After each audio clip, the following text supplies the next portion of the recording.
এই যে শহর দেখতে পাচ্ছেন, খুব মনোরম। সেখানে দিন দিন শুধু মানুষের গতি বাড়ছে, মানুষের সংখ্যা বাড়ছে। গ্রাম থেকে মানুষ রিজিকের জন্য শহর দিকে ছুটে যাচ্ছে। কিন্তু সরকারের উচিত বাংলাদেশের যে গ্রাম অঞ্চল রয়েছে এবং শহরের বাইরের যে জেলাগুলো রয়েছে, উপজেলা রয়েছে, ইউনিয়ন রয়েছে, সেখানে যেন উদ্যোগ নেয়, যাতে করে কৃষি খামার এবং হাঁস মুরগি গরু ছাগল এইগুলোর জন্য সরকারের উদ্যোগ নেওয়া প্রয়োজন। কিন্তু খামারিরা অনেকটা নিঃশেষ হয়ে গেছে, কারণ ওইখানে ভালো ভ্যাকসিন না থাকার কারণে খামারিরা একদম রাস্তার পাশে বসে গেছে।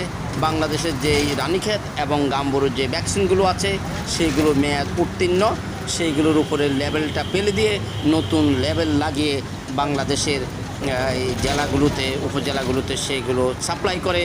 এগুলো আমাদের কোনো কাজে আসে না। এতে খামারিরা তাদের চিরতরে